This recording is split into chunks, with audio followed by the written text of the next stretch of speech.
Leanne Davies ydw i, rydw i'n 28 oed a dwi wedi bod yn aelod o Clwb Fymr Ifanc Troedfedale ers 2004. Mae gen i 2 chwaer, Gemma a Holly. Ers 2016 rwy'n gweithio i'r Cymdeithas Amaethyddol Frenhinol Cymru fel y cynythorwydd nawdd. Mae'r swydd hyn yn cynnwys trefnu y nawdd tuag at y 3 digwyddiad mae'r Cymdeithas yn dal. Mae fe'n colled mawr bod eto eleni bydd dim gweltyddyn a chefn-gwlad neu sioe fawr, ond gobeithio gallwn ni trefnu ffair reiaf arbennig yn mis Tachwedd i orffen y flwyddyn a dechrau y dathliadau Nadolig. Ers pan oeddwn i'n ferch fach yn ysgol gynradd, roeddwn i'n fwynhau gwersi Gymraeg ac fy ddiddordeb i'r iaith wedi cario ymlaen yn ystod ysgol uwchradd. Pan roedd yn amser i dewis pynciau tygau, dywysais i astudio Cymraeg a'r iaith fel un o'r opsiwns. Roeddwn i'n wrth fy modd pan cefais i a seren a diwrnod canlyniadau. Ar ôl hynny, es i ymlaen i astudio Cymraeg a'r iaith lefel A. Dyma lle roedd y cyfle i astudio cerddi, storïau, dramau, rhaglenni teledu a hefyd roedd yn amser i siarad y iaith mwy. Yn y gaeaf ar ôl gorffen ysgol, dechreuais i gweithio yn y cylch meithrin yn Llanfair y Muallt fel 1 i 1 efo bachgen bach. Yn anffodus, dim ond nes i'r bachgen dechrau ysgol y bydd swydd.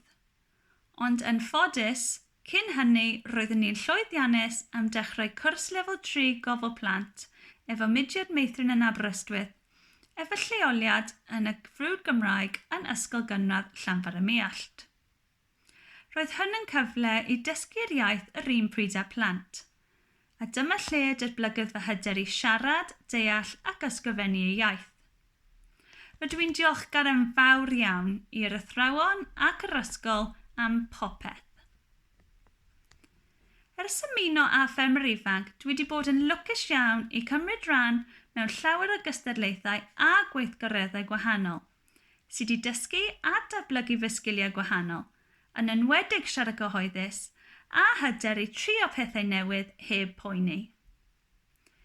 Un cof a profiad o ffermyr ifanc byddai byth yn anghofio yw yn 2010 roeddwn i'n lwcus i fod yn rhan o aelodau Frycheiniog pwy enillodd y drama Gymraeg Golau Epynt.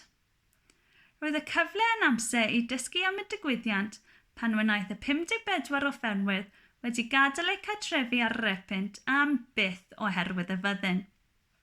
Mynheais i y cyfle yn fawr iawn. Roedd yn wych i gystadlu efo aelodau o glwbiau gwahanol ac i gael y cyfle i ymarfer a dysgu Cymraeg yn ystod ymarferion. Yn fy amser hamdden, dwi'n dwlu rhedeg a chadw'n heini. Yn y cwbl o flynyddoedd diwethaf, dwi wedi ymuno â Clwb Rhedeg Llanfair y Muallt ac wedi cymryd rhan mewn rasydd gwahanol sy'n cynnwys y hanner marathon yn Caerdydd ac y Manfys Hos yn Llynwtyd. Yn mis Ionawr llynedd, dechreuodd grŵp yn ei hyfforddiant ar gyfer marathon gas newydd.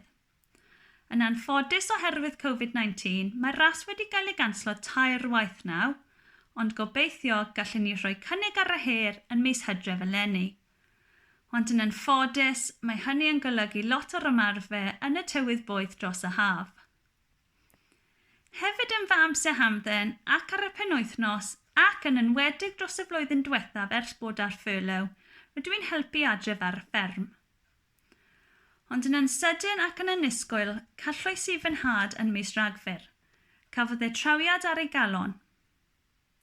Roedd dad yn ffermyr i dros 800 o defaid, ond yn anffodus, penderfynodd ni mae'r gwaith yn gormod i ni gwneud, felly mae'r rhan fwyaf wedi cael ei gwerthu. Mae hyn yn mynd i newid ein beinwydau, yn enwedig amser oen yn nawr yn mis Ebrill, a dros y flwyddyn nesaf pan fyddwn ni fel arfer helpu gyda'r y pethau ni'n gallu. Mae rhaid nawr trio edrych ymlaen i'r dyfodol a gwneud y mwyaf o'r amser teulu a gwerthfawrogi y pethau sydd gyda ni a sydd o gwmpas ni. Rhywbeth mae Covid-19 wedi dysgu i lot o bobl.